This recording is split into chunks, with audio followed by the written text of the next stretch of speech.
Welcome to Shad's Guitar Show. Whether it's the gear or the players who made the gear famous, join me each week as we discuss all things guitar. Hey, what's up everybody? Welcome into another episode of Shad's Guitar Show, and as always, I'm super excited that you're joining me today.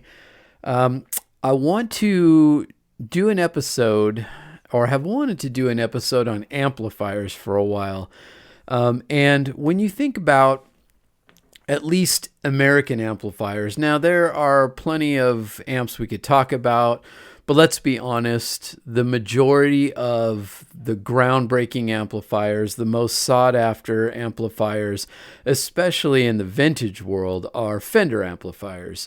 And there are really four kind of unique eras of the Fender amplifier from, kind of its inception in the 40s all the way through the 70s. So I'm entitling this episode, The Four Fabulous Faces of Vintage Fender Amplifiers. So Fender amplifiers obviously have been around for a long time, and they continue to make new and groundbreaking designs at Fender of their amplifiers. But let's be honest, there are some amps within the Fender lineage that are just the coveted amps and really the circuits that they continue to build off of. So they may have a new design of an amp, but it's really, I guess you could say, maybe a refresh of a circuit that already exists. And there are some really, coveted vintage Fender amps, whether it be the Deluxes or the Princetons or the Supers, the Twins, and we're going to get into those. But really there was kind of, in the early days, there were four eras of these amplifiers.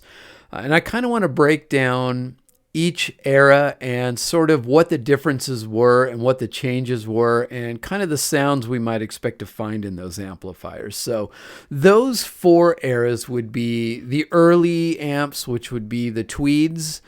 Then we move into the Brownface, then the Blackface, and eventually the Silverface amps. And they're all slightly different. The models were pretty consistent across the line. We saw sort of the same models, but Leo Fender was never one to just kind of ride out a design. All the way up to the end of his life, he was constantly modifying and changing and redeveloping and, in his mind, improving his tried and true designs. So each one of these eras of amps will have something slightly different. As we move through, let's say, the lineage of the Deluxe, the Tweed, the Brownface, the Blackface, and the Silverface all have subtle differences, and we're going to get into some of those and just kind of learn about each of these eras of the vintage Fender amps. All right, so I should also mention this isn't going to necessarily be an in-depth dive into each one of these eras. It's really going to be more about how did the amps sound different from one era to the next.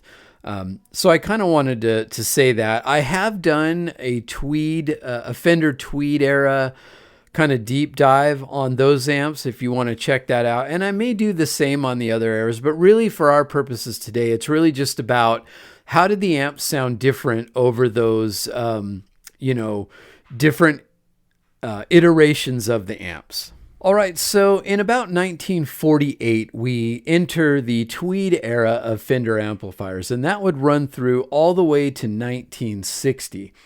And it was a golden era of amplifier design where Leo Fender covered his amps in that durable lacquered yellow tan cotton twill that we all know is Tweed, even though it's technically not Tweed. They're known for their warmth, compression, and a really raunchy overdrive that you get when you crank the amp all the way up. Iconic models from the Tweed era would be the Deluxe, the Champ, and the Bassman, which really defined early rock and roll. So some of the key design evolutions, the era begins in 48 through 53 with the TV front cabinets. And then they would move to the wide panel cabinets from 53 to 55 and conclude with the iconic narrow panel amps of 1955 through 1960. And as we discussed, these amps have a really pronounced and strong mid push. They're They compress really well. They break up really nicely. And, amps like the 5E3 Tweed Deluxe have been used to great effect by a ton of players. They just have that really spongy, great saturation when you crank them way up. So the amps in the Tweed era would be the Fender Bandmaster, the Bassman, the Fender Champ, the Harvard, the Princeton, the Pro, the Super, the Tremolux, the Tweed Deluxe, the Fender Twin, and the Vibrolux. And as a general rule, the smaller, lower-powered amps would have 6 V6 tubes in them, and the bigger, higher-powered amps would have 6 L6 tubes. So next we move into the relatively short-lived Brownface era. Now when I say Brownface, or Blackface or Silverface, that is referring to the control panel on the front of the amplifier. So the Fender Brownface era was from about 1960 to 1963, and it was a pivotal short-lived transition period between the Tweed and the Blackface amps. Known for the brown control panel, blonde or brown Tolex, and a more hi-fi yet still gritty sound. It introduced crucial innovations like higher power, fixed bias circuits, and increased headroom, and a very unique and coveted harmonic vibrato. So the sound of these amps, it still had a bit of a mid-push, but certainly less than the Tweed, but not as scooped as the later Blackface amps. And they were tighter and a bit cleaner than the Tweeds. And the technology in these amps transitioned from cathode to fixed bias, producing a punchier, less compressed sound. These amps also would incorporate the aforementioned harmonic tremolo. And it also shifted from the Tweed lacquered finish of the old amps to a more durable brown vinyl Tolex. And common amps found in this era would be the models would be the Deluxe, the Princeton, the Bassman, the Concert, the Super, the Tremolux, and the Vibroverb. And again, I think you can say as a general rule, the smaller, lower powered amps are going to have the 6V6 tubes, where the bigger, higher powered amps are going to have the 6L6 tubes. And that's pretty consistent through all of these. I don't need to keep saying it. It's pretty consistent through the whole range of Fender amplifiers, even through to today. So in terms of cosmetics, the first Brownface Tolex covering was a light brown, which was matched up with the dark maroon or the oxblood colored grill cloth, but that look didn't last long, and by 61, Fender was using a darker brown Tolex, which remained throughout the rest of the Brownface era. And there were 3 different grill cloth colors used during that period: wheat, brown, and the aforementioned maroon or oxblood.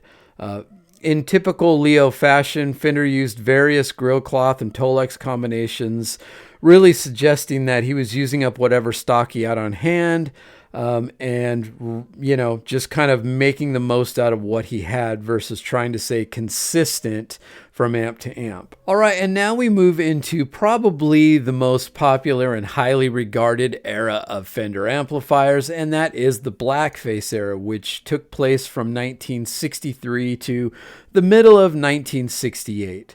Now, the earliest Blackface, which when we say that, we're talking about the control panel on the front of the amp being black. The earliest Blackface piggyback or large combo amps like the Twin. At that time, there was also the Showman, the Dual Showman. They were actually covered in a blonde Tolex with the new black control panel. And those are some of the most coveted. In the surf world that I exist in, definitely the blonde Showmans and Twins with the black face panels are really the amps to have. And the Blackface amps are probably the most highly coveted vintage tube amplifiers that Fender ever made. They're known for the really chimey cleans, that mid-scooped sound, that lush tube-driven spring reverb, and the iconic tremolo that you find in these amps. They've been used on countless recordings and in live use. And I would say that the Blackface Fender Deluxe Reverb is probably the most recorded amp in history by a long shot. So popular models from this era would have included the Deluxe, the Super Reverb, the Twin, and the Princeton. In addition to those models, we also find the Vibrolux, the Pro, the Vibral Verb, the Bassman, the Bandmaster, the Tremolux, and the Showman. And then moving into the end of the vintage era would be the Silverface amplifiers, which were probably, and still probably are, the least coveted of all the eras of vintage Fender amps, but still some great amps made in that era from 1967 through to 1981. Now, the aesthetics of this obviously would be the silver control panel. They had aluminum trim. A lot of these amps would start having master volumes, making them a bit more versatile. They were really loud, and they were a much more affordable option than the Blackface amps. And they still are today. If you're looking for a vintage sort of workhorse Fender amplifier, the Silverface amps are quite a bit less expensive than their Blackface counterparts. And even within the Silverface era of amps, there are some that are more coveted than others. The 68 and 69 models had what was called a drip edge around the grill cloth. And then they would move on to just having a plainer silver face with black lettered faceplate. The tone and circuitry of these amps, they're designed for higher volumes, cleaner headroom, and many models incorporated, as we said, the master volume and even a pull boost, which was featured in the mid-70s. Generally, higher wattage amps in the 100-watt range on Twins, 70 watts for super reverbs, and even some of the other 6L6 amps would be much louder than previous incarnations of the same models. The popular models in this era would be the Twin and the Super for sure. The Deluxe Reverb throughout the whole lineage of Fender amplifiers has been popular, and they also had a hit with the 6-watt Champ. Some of the pros of these amps, they're renowned for exceptionally clean, punchy tones, and they do make fantastic pedal platforms. And as we said, they are generally way more affordable than comparable Blackface models. The cons of these amps, they got really heavy. And some of the later models, like Post 77, can be excessively bright and harsh due to circuit modifications, though many of those amps are easily modded back to like Blackface specs. Early era drip edge models are highly regarded, as we said, while the later 70s models are often a great value for a great workhorse kind of amp. And at the end of the day, no matter what era we're talking about when it comes to Fender amplifiers, they were at the forefront of creating some of the most beloved, well-known, highly regarded music ever recorded. Fender amplifiers have made their mark in basically every style of music you can think of, from the late 40s and early 50s twin amps used by many jazz guitarists, moving into early rock and roll where the Tweed amp reigned supreme, all the way into the early 60s when we would see the Blackface Fender amplifiers be the king of surf music. Even the British invasion, which arguably was fueled by Vox amplifiers, would be overtaken in many ways by Fender amps as a lot of the British bands begin to come to the United States and find out just how magical these amps actually were. And even into the 70s with the Silverface amps, there was a huge variety of different styles of music being created with these amplifiers, whether it be classic rock, blues, jazz, country in particular, was a big user of clean high headroom amps, especially in the 70s. Just throw a phaser in front of it and you've got that instant Waylon Jennings thing going on. And, even through to today, I mean, Fender amplifiers continue to dominate and be a driving force in helping people create some of the most iconic music.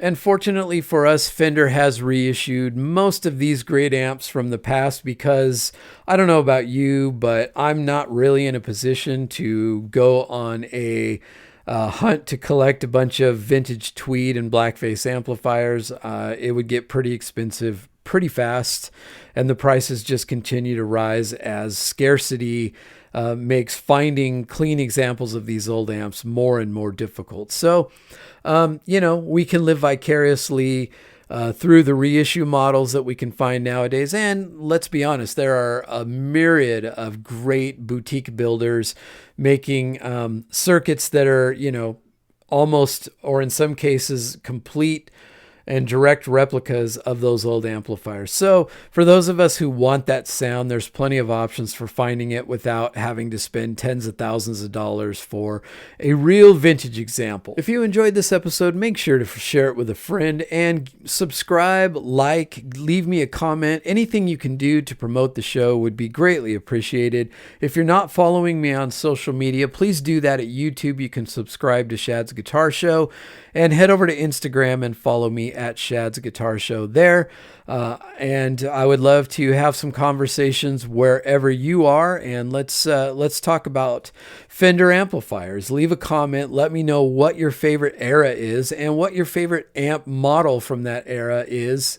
And your experience with them and why you like them. And remember, the best sounding amplifier is the one being used by the player who's having the most fun.